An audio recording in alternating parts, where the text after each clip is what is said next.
ஊராட்சி ஒன்றியத்தில் இருக்கிற நிதியெல்லாம் எடுத்து வேறு வேலைக்கு பயன்படுத்துறாங்க.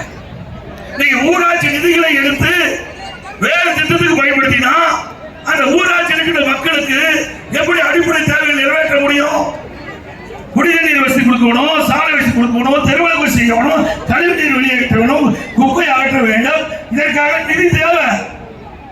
இப்படி வரி போட்டு அந்த நிதியை சேமிக்கின்ற ஊராட்சி இருக்கிற நிதி எடுத்து வேறு பணிக்கு இவர் செலவழிக்கிறாங்க.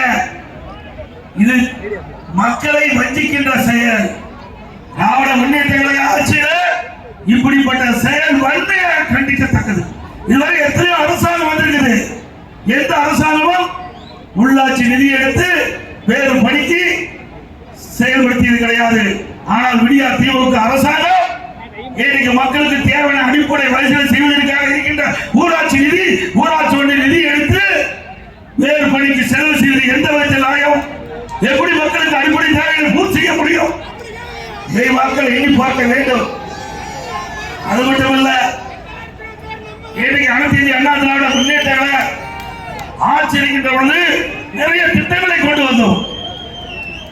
அந்த திட்டங்கள் பெரும்பாலான திட்டங்களை இந்த அரசு ரத்து பண்ணிவிட்டது. திருமண உதவி திட்டம் 27,000 50,000 நாளைக்கு தங்க ஒரு சவரன் இன்னைக்கு 77,000 ரூபாய்க்கு ஒரு பவுன் விற்குது. ஏழை குடும்பத்தில் பிறந்த பெண்கள் திருமண வயது எத்துகின்ற பொழுது அவருடைய குடும்ப சூழ்நிலை பொருளாதாரம் பிரச்சனை, அதனால் திருமணம் தடைபடுகிறது. மாண்பு அம்மாவில் எண்ணினார்கள், இப்படி ஏழை குடும்பத்தில் பிறந்த பெண்ணுக்கு உரிய நேரத்தில் திருமணம் செய்ய வேண்டும் என்பதற்காக திருமண உதவி திட்டம் 27,000 50,000 தாலிக்கு தள்ள கொடுப்பதாக அறிவித்தார்கள். அதை அதிமுக அரசு செயல்படுத்தியது. அதிமுக ஆட்சி இருக்கின்ற வரை 12 லட்சம் குடும்பத்தை